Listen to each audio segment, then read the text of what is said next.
রমজানের বিকেল নামলেই শহরের এক কোণে শুরু হয় এক ভিন্ন দৃশ্য। দিনভর পরিশ্রম শেষে শ্রমজীবী মানুষ আর পথচারীরা জড়ো হন ইফতারের অপেক্ষায়। আর এই পুরো আয়োজনের পেছনে থাকেন এক তরুণী নওরিন। গত ৬ বছর ধরে নিজের টিউশনির টাকা জমিয়ে অসহায় ও দুস্থ মানুষের জন্য ইফতারের আয়োজন করে আসছেন তিনি। প্রতিদিন প্রায় ১৫০ জন শ্রমজীবী মানুষ ও পথচারী তার এই উদ্যোগে ইফতার করার সুযোগ পান। ছোট পরিসর থেকে শুরু হলেও আজ এটি অনেক মানুষের জন্য আশীর্বাদ হয়ে উঠেছে। তবে মানবিক উদ্যোগ চালিয়ে যাওয়া সবসময় সহজ নয়। প্রতিদিন এত মানুষের ইফতার আয়োজন করতে গিয়ে প্রায় টাকার সংকটে পড়তে হয় নওরিনকে। তখন থেমে না গিয়ে তিনি পরিবারের মানুষের সহযোগিতা নেন।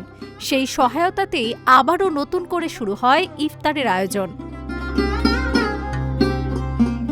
নওরিনের বিশ্বাস, মানুষের পাশে দাঁড়াতে বড় সম্পদের প্রয়োজন নেই, প্রয়োজন আন্তরিক ইচ্ছা।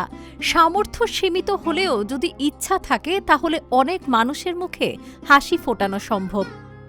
ছোটবেলায় নানি দাদিকে দেখতাম যে রোজার সময় এলাকার বয়সী মানুষ যাদের ছেলে মেয়ে দেখে না বা আর্থিকভাবে সচ্ছল না, তাদের মিনিমাম ২-৩ জন মানুষকে আমার বাসায় সারা মাস ইফতার এবং সেহরি করানো হতো।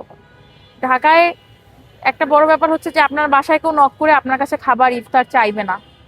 সো আমি সেই জিনিসটা খুব মিস করি। ছোটবেলায় সেই বয়সী বয়সী নানুরা আসতো, তারপর সব গুছিয়ে দিতাম তাদের জন্য ইফতার। আমরা যদি কোথাও দাওয়াতেও যেতাম তাদের ইফতারটা আলাদা করে গুছিয়ে রেখে যেতাম। এই ট্রেনটাকে মনে করে আমার নানু দাদুর এই ট্রেনটা, এটাকে মনে করে আমি ভাবছি যে প্রতি বছরই যদি এই কাজটা করা যায়। ঠিক তেমনি আমি যদি কখনো অনুপস্থিত থাকি, আমার অসুস্থ হোক যাই হোক, আমার যে টিম এরা এই কাজটাকে চালায় নিয়ে যায়। ১-২ দিন যদি আমি অনুপস্থিত থাকিও, পরীক্ষাও যদি থাকে, সো তারা খুবই সাপোর্টিভ। আমার পরিবার থেকে এটা শেখা। বাংলাদেশ জাতীয়তাবাদী ছাত্রদলের কেন্দ্রীয় কমিটির সহকারী সাধারণ সম্পাদকের দায়িত্ব পালন করছেন নওরিন। রাজপথের আন্দোলনে যেমন সক্রিয় এই ছাত্রনেত্রী, তেমনি মানবিক উদ্যোগেও তিনি হয়ে উঠেছেন অনেকের ভরসা। একজন তরুণীর ছোট্ট উদ্যোগ কিভাবে অসংখ্য মানুষের জন্য আশার আলো হয়ে উঠতে পারে, নওরিনের এই গল্প যেন তারই প্রমাণ। কাউসার আহমেদ রিপনের পাঠানো তথ্যচিত্রে ডেস্ক রিপোর্ট, আজকের পত্রিকা।